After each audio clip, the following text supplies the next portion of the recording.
All right, welcome everyone. We're going to get right into the stock charts, technical analysis of the stock market. Everything on this channel is my opinion, but again, we're all just trying to point out, I'm just trying to point out the technical charts and what I see in the charts and where I think things are heading based on what the charts are telling me. Obviously, the charts move around and so the analysis can change, but as of right now, we'll just cover what we see for today.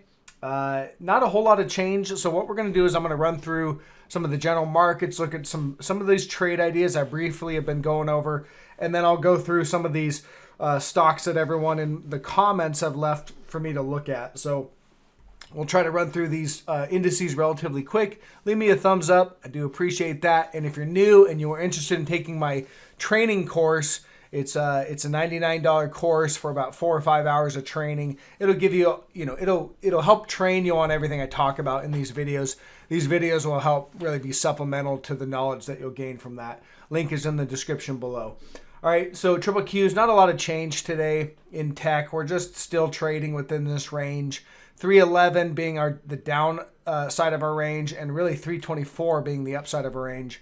In the short term, we've started to create this downtrend right here within this range. So we're making lower highs and lower lows, basically. So again, what I'm waiting for is a break of this 311, some sort of an impulsive breakdown of this 311 area in Qs. Should set us up for a move down to 297.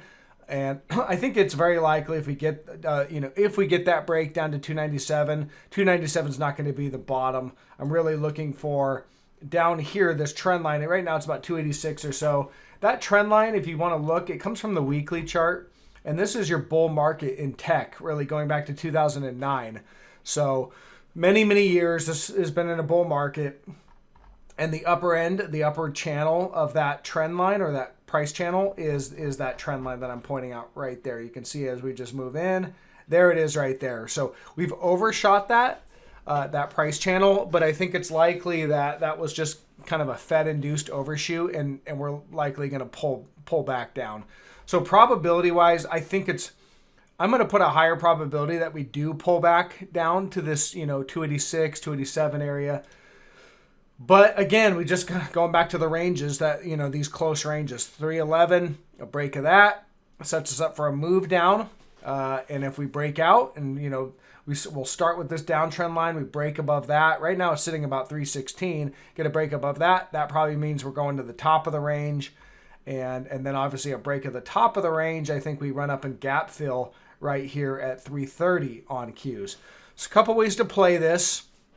As of right now, I think it's just in no man's land. So I don't have a large position. I have a small position short the triple Qs, just looking for that breakdown. But again, I'm not fully loaded short because there is the potential to move up, and I don't know exactly which way it's going to go when we're in this range here. So waiting for signs to tell me which way it might head. I likely would be interested in adding to a short, I would probably cover a short if we start to break higher, but I would look to reshort up here at 330 on this gap fill. It's about 330.50. That's the area of major resistance where I'd be looking to reshort the Qs if we get up there. Nothing's going to say we're going to get up there. We could break to the downside, but again, as of right now, it's undecided, so we got to let that play out. Looking at the SPY is basically, near the all-time highs.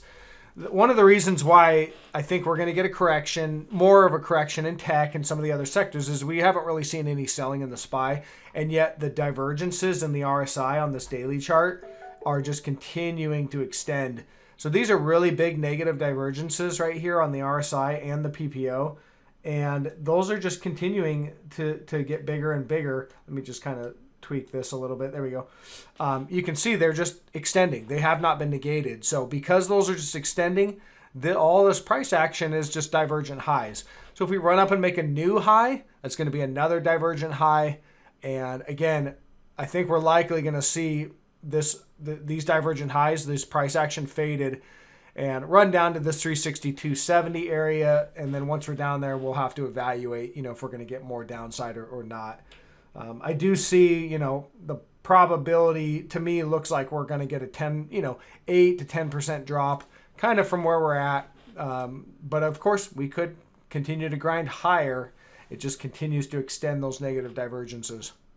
Small caps, I don't really see anything right now. It's just, again, kind of sideways. I think we're trending down. That's what it looks like to me. If you look here on the hourly, you can see we're just kind of moving lower, get a little bounce. The bounce is muted. It's not impulsively bouncing higher, but we're still hanging above this support shelf at about 215.40 or so.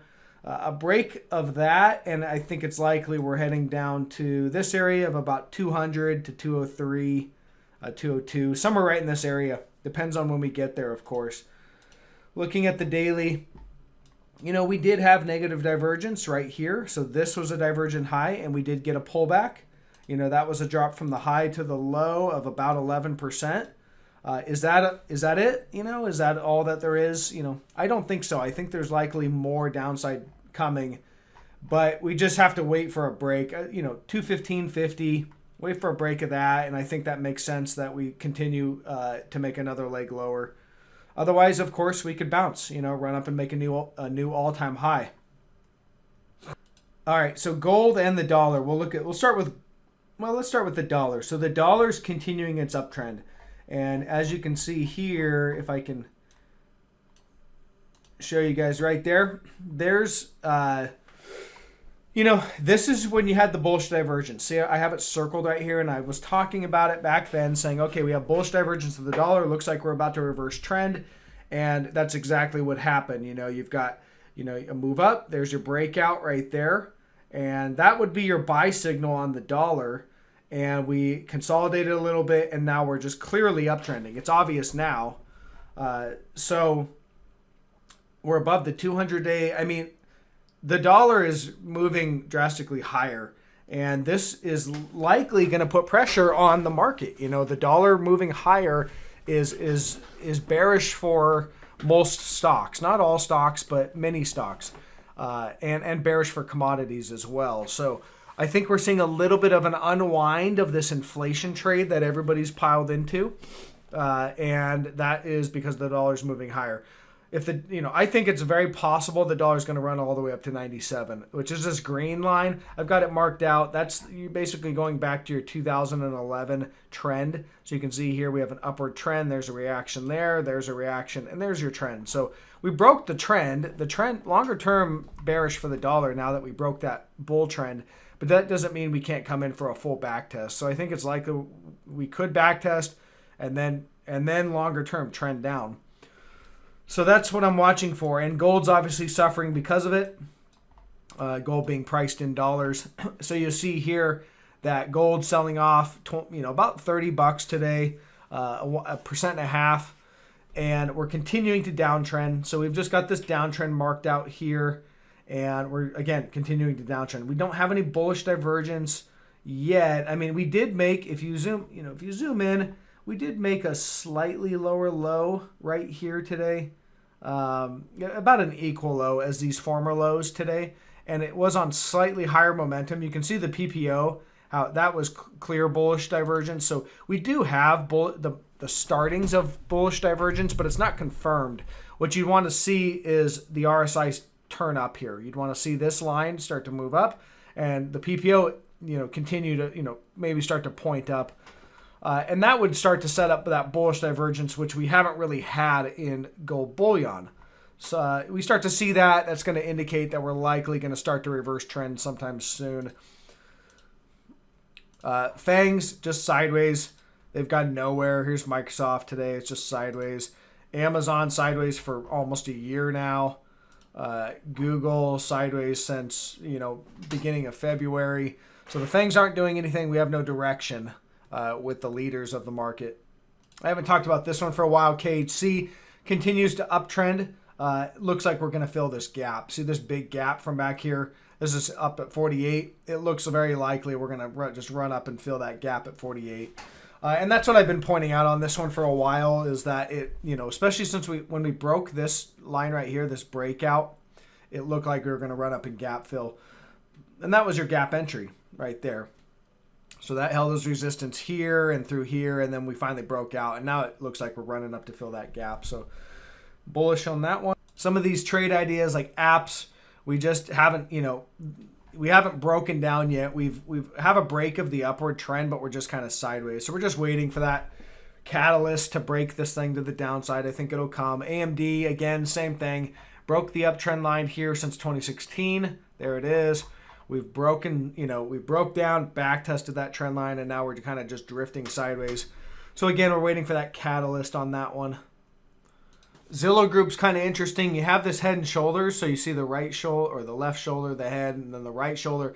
And here's your neckline. It's really about, I got the neckline somewhere right in here, 133, we'll call it, and we're breaking down. We broke that neckline. So I would look for more selling, in this Zillow Group ZG. Likely going to head down to somewhere right in here at about, it's about the 200-day moving average, but we'll say 113. I think that's your next area of support. So I think we're going to continue to drift lower on that one. And Zillow Group had, negative divergence right there. It's been building for a while. No real negative divergence in the PPO on that one. So something to take note of. Okay, and then finally, just to wrap up with Snap, and then I'll go into some of these other stocks that people have asked me to look at. Snap, I think still looks good. So you've got this uptrend line right there on the daily. We clearly broke trend, and we're just, working our way lower. So we made a leg down. We're kind of consolidating. We obviously could run up and hit 54.80. That would be an area I'd be looking to, add to a short. And we could obviously run up and do a full back test of the trend line, and that would also be an area I'd be looking to either establish or add to a short. But ultimately, I think if we break this support shelf, which is what we're sitting on right now at about $48, then I think we're running all the way down to 29 bucks, and that's going to be a drop of about 40%. So it's not going to, it's not going to break easily, and I think it's very possible that we bounce here and rally, but rallies I think are going to get sold into. So when you run into resistance, I think you get sold into, and ultimately I think we will trend lower over the near weeks to months. I don't know how long it's going to take down here to fill this gap. The negative divergences are telling me that's the case. See the big negative divergences on the RSI and the PPO? Those are telling me that we're reversing trend from this uptrend. And so we're just starting to see the beginning of it. You broke, and it's just consolidating. But ultimately, it will be obvious once we, maybe gap down and impulsively sell off. And I think that's coming. Okay, let's look at Roku here. So I've, analyzed this one in the past, but there's your uptrend. You can see Roku, you've got a nice, lots of reactions. You've got 1, 2, 3, 4, cluster 5. You probably could adjust it maybe up something like that. You probably could just slightly adjust it. That fits a little cleaner actually. 6, 7. There's 7 reactions. So again, you want to find the most reactions to give you the most validation of a trend line. Excuse me. And there's an impulsive breakdown right there. You'll also notice it's very likely this has negative divergence, and it does right there. So there's your negative divergence on the RSI. If I zoom in on the RSI, you'll see it right there. See how that was moving, trending down? But during that time when momentum was trending down, price was trending up. So that's negative divergence, and it's there on the PPO as well, right there. So negative divergence, you wait for a break of trend. There's your break of trend. That's a sell signal to me. So I would think, to me, this is heading lower. Obviously, we can back test. So you never know if it's going to do a back test. And that's why it's important to get positioned on, when you start to break, you get that breakdown. Next level of support on this. We got the 200-day just below, and then I marked out this level here at 278. I can't find great support. There's a little bit of support kind of throughout here. It's just not that well defined. You just didn't have that many reactions to define it. Maybe there's a support level here at 256, about 257. But again, I can't find that many reactions. So I'm going to say this looks like some support kind of right in here. There's potential support right there. If I can mark that out, let's just adjust that slightly. Right there at about 236.50. All right, so those are the two levels. So I think we're heading lower in this one. All right, Walmart. I do keep an eye on this one. All right, so Walmart, a couple things going on Walmart that, I've been watching for a while. On the weekly chart, you have this big bearish rising wedge on the weekly chart. See that right there? So the bottom trend line is very well defined, and this is going back to 2015. And then you got this top trend line that's pretty well defined as well. You got a reaction, reaction, reaction cluster right in here. And then, we broke above it, and you can see where we sold down to recently. Sold down, hit support, we're bouncing. All right, I think it's likely we're going lower. That's what I think. Because this is a bearish rising wedge and we broke to the upside, I think there's a high probability that this is a false breakout and we're going to sell down. Once we break, or if we break below this trend line right here, which is sitting at about 130 or so. Again, this is a weekly chart, so it's kind of obtuse. But we break below 130, then I think it's very likely we're going to just go right down to this trend line. Maybe get a minor reaction here and, kind of chop around a little bit. But a break of this trend line down here, and that sets us up, I believe, for a move all the way down to 91.50. All right, so that's my target on Walmart. Walmart, you do have, if I go to the daily, you can see the negative divergence that was really starting to show up right here. So this is a divergent high here, telling you an indication of a trend reversal is likely. This was your short-term trend line, and you can see we broke that, back tested, and that's all she wrote, straight down. Okay, so on the daily, it's obviously trending down. On the weekly, it's set up to go lower, and I do think we're heading lower. We did get a bounce off that support, which makes sense. And now we're kind of battling from beneath with the 200-day moving average right there. So I'm looking for lower prices, but I would prefer, I'd prefer to wait for a break of this trend line for a move down here, and then obviously a break of this trend line, and that's very bearish. That sets us up for that move lower. Let's look at commodities here. Let's go to wheat and corn, and there's all these ag commodities that I've been watching for quite some time. Wheat is basically, you can see we have some support here on wheat, 598. Basically, that was support. It's kind of breaks through it a little bit. It's not an exact level, but you can see it was support back here. Then it was resistance, and we're broken back down. We're heading down to the 200-day moving average. So I am looking for a little bit more pullback on wheat. Wheat's not my favorite. The chart's just not as exact, but corn is a little bit more interesting. So corn, I think long-term we have a longer-term breakout on corn. Here's your daily chart with a downtrend right here. We clearly had a breakout of that downtrend, and to me it looks like we're coming in for some sort of a back test. So corn has negative divergence. See it right here, how the PPO has been just dropping, and same with the RSI. And that really started to show up. So this was all divergent high price action. And now we're just kind of treading water, but you can see we're starting to break to the downside. So I think corn's going to pull back. And what I'd be looking for is we've got a level of support, right? Let's see here. Right here at about 1540, we'll call it, 1544. And a break below that. I think we're heading all the way down to this area. Let me just circle that. Somewhere in here, whether it's 1420 and the 200-day might be in that area, or we could do a full back test of that trend line, which would be down here at about 1350 or so. That's the area. This area in here is the area I'd be looking to buy this. Obviously, we'll look for other signs of a change in trend, whether that's a bullish divergence starting to show up on the hourly and the daily.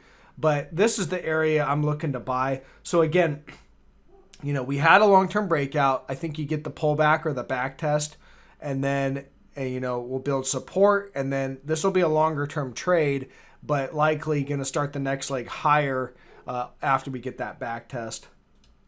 Coffee, again, coffee's also starting to break down. I'm looking to buy coffee down here at this 3240 area. That's the area where we've kind of held some support in the past.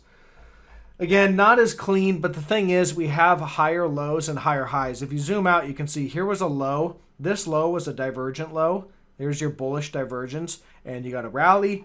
We came in, made another low. It made a bullish falling wedge and also had bullish divergence right down here. We got a rally, So I think we're coming back down to, about this 3240 area, and that's where it's going to hold, continuing this uptrend. So it is uptrending. It's making higher lows. Here's a higher low, and I think we're going to make a higher low here, and then continue off to the races on a bullish trend. So looking for that as my buy area. Obviously, when we get down there, if we get down there, I'll look for. We'll see how the chart looks once we're down there. I'm just trying to give everyone an idea of what I'm looking for if and when we get down there. Someone said, look at Datadog. I've heard about this one. This is one of those COVID stocks. So I just pulled up the chart. What stands out to me is obviously this gap right there, and I think we're going to go fill that gap. That's what it looks like it's doing. There's your gap. We're clearly downtrending. This had an uptrend. It looks like that uptrend was right about there. Right in that area was the uptrend. And so it held that trend for a while, but put in, let's see, there's your, well, it's been building negative divergence for quite some time. So this is, again, looks very familiar to a lot of these other COVID stocks. Big negative divergence. You have an uptrend, you broke trend right here, and that's pretty impulsive. You broke the 200-day and just, this was just straight down selling day in and day out. I mean, from just that was 20% drop. You got a kickback rally, and now you're continuing the trend. So to me, this looks like we're running down to 56.30 area towards that gap. I think we'll probably hit the top of the gap, get a little bit of a bounce, and then spike down one day and fill the gap. So that'd be the target on this, is somewhere right in there. And that's where I think we're heading. From the high to the low, I mean, that's a drop of 50%. So that would be my target on that one. Again, I wouldn't want to short it here. You really want to short on the break of the trend up here, and it's not objective to really short it here. Now, if you get a kickback rally back up to this trend line, that would be an area that you could take a shot at a short trade. But we're really in the middle of this range right now, so I wouldn't be interested in this one. Micron here, uptrend line on the daily chart, clear uptrend line right there. You can see as you zoom in that, like right there, we opened below, they recovered it. That helps validate that trend line. You finally broke here, and they ran up and did a back test, and then they're failing. So this is a downtrend, likely going to be a continued downtrend. Next level of support is right down here at 74.63. So we're likely going to head down there. Also on this uptrend, you can see we started to build negative divergence. So again, this is forecasting a change in trend. We've started to see the beginning signs of the change in trend, and I think the trend is now to the downside. So I think we're going to hit that, and probably at some point hit that 200-day. Whether I don't know where that 200-day will be in the future. We've also got some support right down here at about. It's right down there in that area at about 69.72. Call it $70. All right, so that's what I think on. Okay, well, I'm going to wrap it up here. There's just a couple to go through. Oh, real quick, I do want to cover these gold miners just to give you guys an idea. So the gold miners are all selling off, pretty good today, actually. Something to keep an eye on. Obviously, gold's selling off, so the miners, they are getting hit today. But something interesting, I want to show you something. Look at Barrick Gold. All right, this is just an idea of kind of how they can make it look bearish, but it's still kind of bullish. And the fact that we're still hanging on to this trend line right here. You can see, yeah, it's down to 2.78% because they ramped it up yesterday. And so we're just gapping down, and we're really still on this trend line of support. I don't see a technical breakdown yet. And yeah, we're below it a little bit, but again, this is intraday, and we're not impulsively selling off. We're just kind of hanging out. So I don't see this as a technical breakdown, and this still to me looks like we have a breakout. We're back testing, and we are going to move higher, and that's what that looks like on that one. Let's look at some of these others. I mean, Newmont, it's not really selling off too bad. We're just kind of hanging out in this area. Really looks like we're bull flagging. I mean, look, you got the flag. You've got this kind of flagpole, if I can, or there's your flagpole, and your flag is maybe something like this. You don't have a lot of data points yet, so it's hard to really draw a clean flag, but doesn't this isn't a technical breakdown is what I'm saying on this one. BTG, this one's a breakdown here. Clearly that's a breakdown. So this one Looks like it's going lower, obviously down 7%. And these junior miners can move a lot more than the majors, so obviously you want to size your position accordingly. And I don't know if this is a junior, but it's not one of the majors. That's a breakdown. So to me, this looks like BTG is actually heading down to this area of 350. All right, I don't see any change right now in that one. Sand, look at this. Here's sand. You got a breakout. There's a downward channel. You have a breakout, and we're just back testing. All right, we're just testing support. You can see if I zoom in, you see what's going on. They gapped it below, but the buyers stepped in and bought it. So the buyers are buying some of these miners, even though gold's down today and some of these miners are down. There's buyers buying them. IAG, this one's still kind of holding this support level about 282. Clearly still downtrending, so we want to keep an eye on that. HMY continues to get rejected at this resistance, this downtrend line right here. We don't have that breakout yet. I think it's coming though. We bounced off support right here at 408, ran up to resistance. We're still below there, but again, I think we're going to get that breakout, and we're starting to move higher. Look, we have a low here, and we made a higher low. We just need to see that breakout for the higher high to kind of confirm that downtrend. Also on this one, you got bullish divergence on the daily. All right, so in general, this is how these trades set up. They start to look bullish, but they're you start to see signs that they're bullish before price shows it. All right, this is a lot like the oil stocks. They looked exactly like this before they had a 40, 50%, 60% run to the upside. So a lot of people want to wait till you have that 40% run, and then everybody gets bullish up there. Typically you want to get bullish and start to look for signs of a reversal before it shows up, before everybody realizes it. Nothing's guaranteeing these are going to go higher, but I'm seeing some signs that these are starting to build some strength. Here's wheat. This is wheat and precious metals. Look, we're holding that support at 37.27. Today they gapped it below, recovered it, and it's still holding support. So they're not all holding support. Some are breaking down, but some are still looking good. Here's Agnico Eagle. This one's slightly below support. We'll see how the day closes out. So again, kind of a mixed bag with some of these, but the gold miners, I still see some bullish signs in a lot of these miners. Okay, that's all I got, guys. Thank you. I'll catch you on the next one.